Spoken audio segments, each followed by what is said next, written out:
we're on the Atlantic City Boardwalk, and we are doing outreach today. We are out here to engage the people who are homeless and living here under the boardwalk or on the streets. I am a case manager for the women's department here at the Rescue Mission. However, I'm also fortunate to be part of an outreach team. Over the past winter, I had taken a camera along with me so that people could see some of what we see when we go out there. Between 150 and 200 people will sleep under the boardwalk nightly.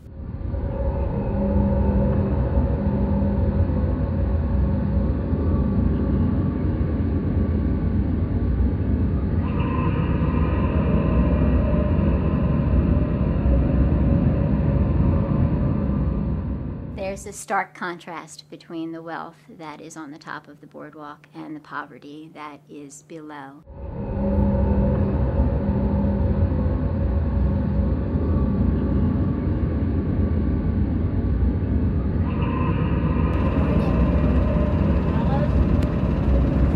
Do you need anything?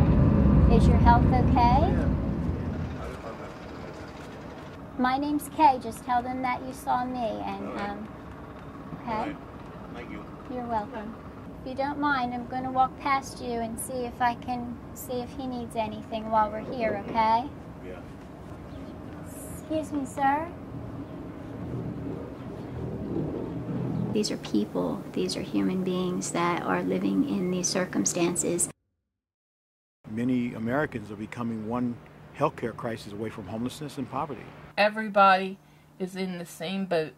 They don't have proper health care.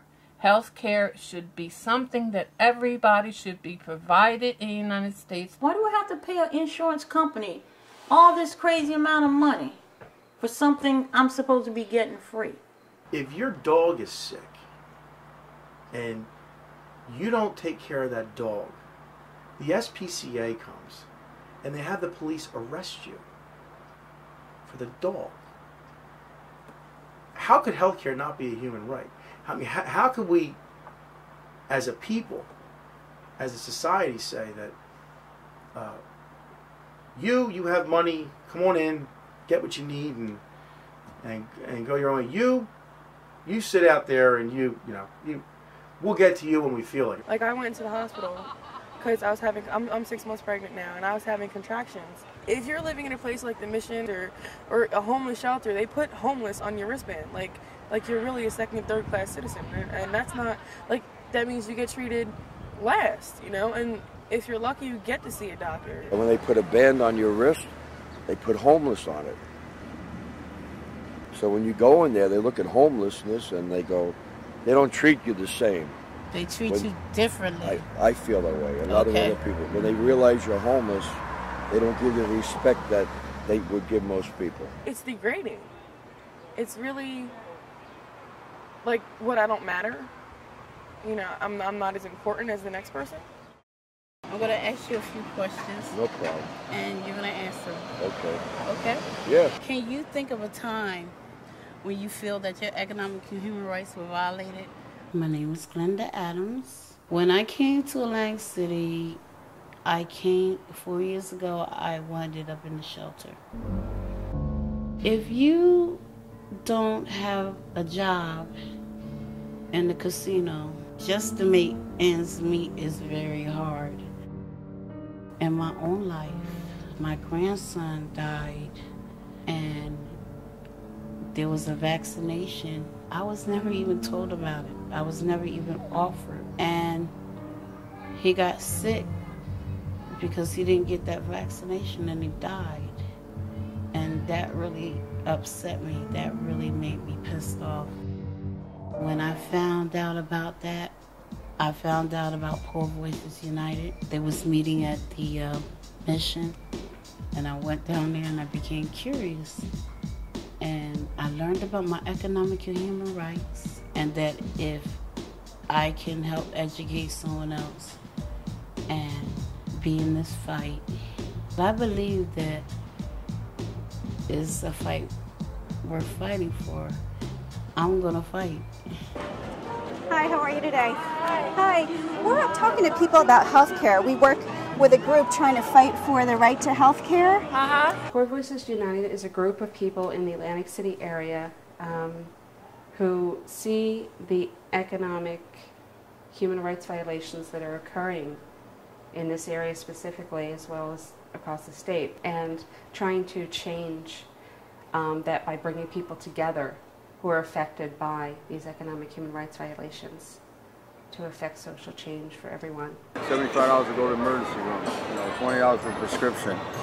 It's just endless. Well, when you get back to Ohio, maybe you and your wife would like to fill this out, tell us a little bit about your story, and then mail it back to us. Well, there's definitely strength in numbers. If you're a large enough group, people tend to believe that you can accomplish more. It gives me an outlet for the anger that I feel for what's happening in this country, for one, but it also gives me a constructive way to help other people as well as myself. So we're a local group, part of a big economic human rights campaign, and we believe healthcare is a human right. The Poor People's Economic Human Rights Campaign now consists of nearly 100 organizations, if not more, because it's growing daily. And one of the organizations is the Poor Voices United. It's an organization that's based here in New Jersey, in Atlantic City, and it consists of a core of committed and determined leaders. And the Poor People's Economic Human Rights Campaign is bent on supporting them in every way we can, because their growth is our growth. All these different organizations are out there putting out the word, and we're all knitted together as one, and we're going to be a powerful force that's going to be reckoned with. We have elected officials who we put in office to change things for us, and they're not doing that, and they're not going to listen unless a large enough group gets together to try and change things on their own. By building an organization like Poor Voices United, that helps us to bring to the light of day these glaring contradictions, these inhumane and immoral contradictions. And by doing that, we hope to wake up the sleeping giant, the American people. We're here from Poor Voices United. Wanted to ask about if you're satisfied with your health care. Well, we're just trying to enlighten people that they do have an economic human right to have health care, and that there are a lot of people who don't have it, who can't afford to take medicine or be sick. If I don't marry her because she got insurance, I'm screwed. That's a hell of an incentive. It should be free for everybody. Nice talk. It was nice talking to you too. This is not about some politician coming up with some kind of an answer for the people. This is about the people who are affected by this day, organizing and fighting for an answer for themselves. There is people that were born and raised here living under this boardwalk that don't drink, they don't do drugs, and they're nice people. They're going to die under this boardwalk. And do you think that if the more voices that you had, the louder you I believe that. talk? And they don't want to do how it, long they it don't was give for me her to fight to get health care. Yeah. And you shouldn't have to. Right. You should have that right as a human being, Right. to be taken care of. And they shouldn't turn you down. No, they shouldn't. That's right. No, they shouldn't.